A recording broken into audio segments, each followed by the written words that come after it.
problem is that Welcome to some of our main characters would Five be Nights at people in Freddy's charge of 2. that business in the 30s, and a series of pizza restaurants. Yes, I'm watching Matt Pat. Just being extremely old. Best case scenario is Afton's running the singing show when he's 18. That still puts him at nearly 70 when the first pizzeria opens and his murder spree begins. It just doesn't make a lot of logical sense because he doesn't become immortal until his first death in Springtrap. That's why I suspect that Fredbear's Singing Show was either a family business that Afton then carried on to a new generation, or something that he saw as a kid and just wanted to recreate when he grew up. The Fredbear Singing Show thing. Well, until this timer hits 1 minute. Of the story that Freddy's was a place of fantasy and fun, and that Afton, despite eventually falling to become the heartless serial killer and mad scientist that we know him as, began as someone with good intentions and a love of entertaining kids. He wanted to bring things to life from the very beginning, a theme that recurs a lot for him throughout the rest of the franchise. Next up, let's talk about those mascot costumes. One thing that I keep going back to is the design of Glitch Trail. It's a handcrafted suit. You can see the seams and everything. It even has 5 fingers for the performer's hands. It is very much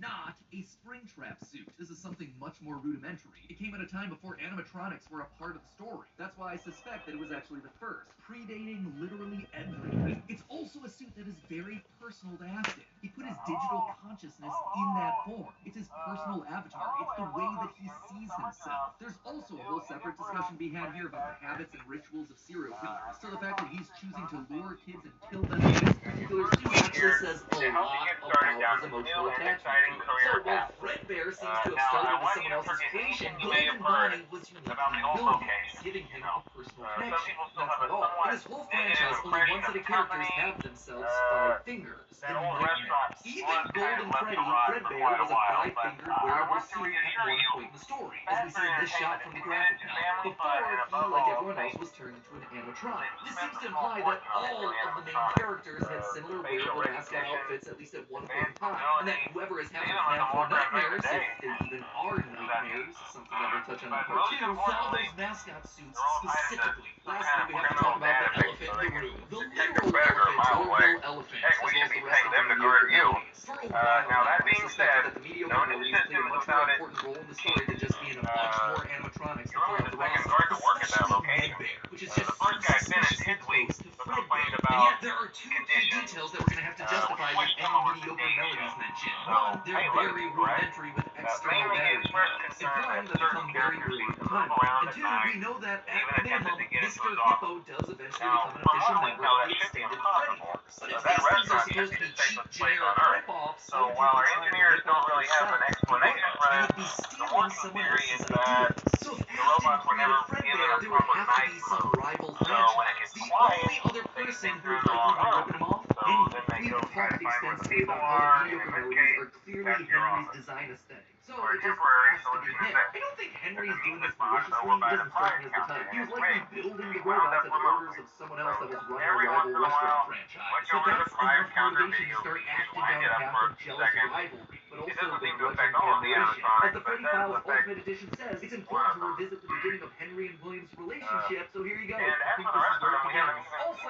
this is future Matt Pat here from the back of this one, and it seems like the recently released character encyclopedia has backed up all of this speculation. I've had this timeline written for about a month now, but I've also been holding on a bit to see what wrenches this character encyclopedia might throw into it. And on this particular point, I gotta say, it seems like we might actually have nailed it. They actively call out the suspicious similarities to the main Fredbear crew. Quote from one. Something else worth mentioning is kind of the quirky modern design of the building.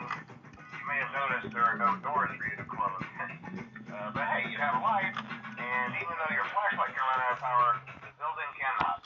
So don't worry about the place going dark.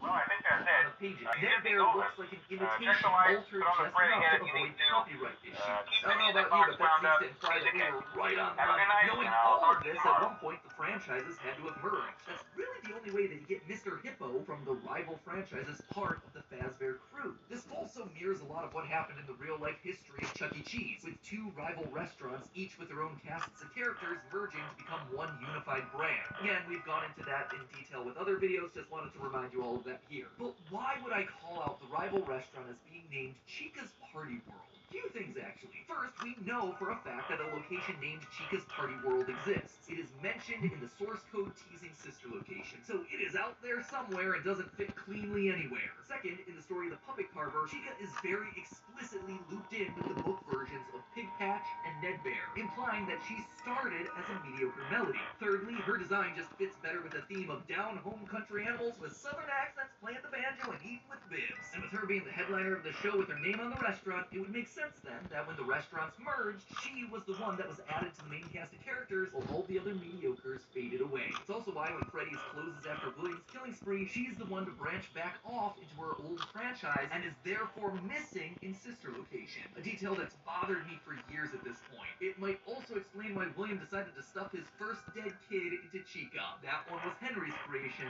not his. Is all of this a big leap? Yeah. Is it connecting a lot of dots that are very spread out across the franchise that I've been holding on in the back of my mind for years? Absolutely. But I think it makes sense. It also serves as a clean answer to a lot of the random threads that Scott's been leaving dangling for years. So with all of that in mind, my friends, we can close the book on the foundation of Freddy's. And don't worry, next week I'll be back to give you arguably one of the most confusing parts of this entire timeline situation. Part 2, the Afton era. I promise, it will actually be next week this time. No more waiting around. I am just as eager to get this one out the door as you are to watch it. I promise. You know what else I promise? I promise that we'll actually get to talking about the games. I would have liked to have talked about them in this episode, but there just isn't that much in the games that helps us depict anything pre-Family Diner. Although, let's be honest, this franchise has never been just about the games anyway. Even back in the early days of FNAF, we were decoding images and source code that Scott fed us through the website. The modern day books and the clues that we get from those things, now they're just modern extensions of that. All of it is crucial to understanding this franchise and its lore. Unless, of course, Steel Wolf finally gets around to making that Fredbear's Family Diner game they want to make so badly. I would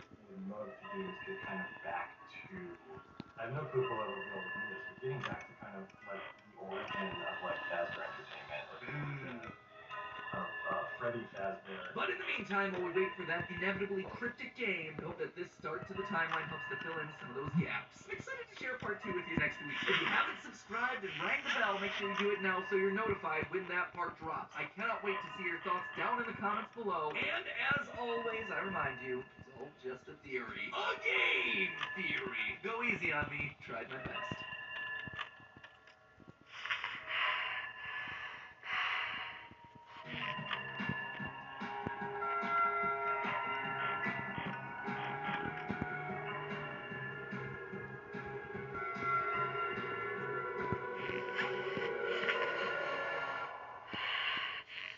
I've done it. I've solved FNAF. And the clue that brings it all together is this. Don't you hate getting killed by obscure secondary characters?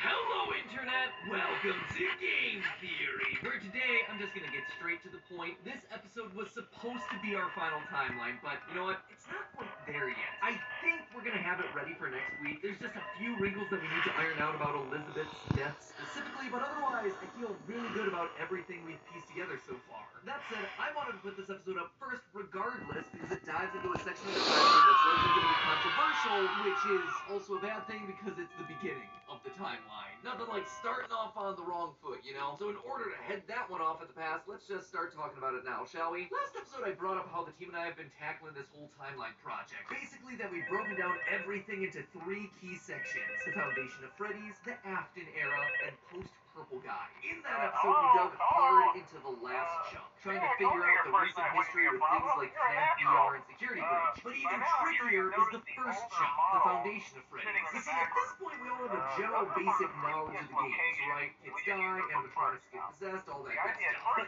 here, that foundational stuff right at the beginning, that's the murkiest, because honestly, there's not a lot that's immediately clear that we can go off of. Sure, there's lines from phone guys, Each episode, each time I'm gonna end with a game over on the next night. How did William Afton and Henry Emily start working together? Were they rivals? Why did Afton start killing in the first place? Was Fredbear's Family Diner truly the first location? These are questions that seem important for us to answer, and honestly, if you're looking at where the timeline of Five Nights at Freddy's really begins, it's with those sorts of questions. The only problem is that the answers just might not exist anywhere in the canon yet.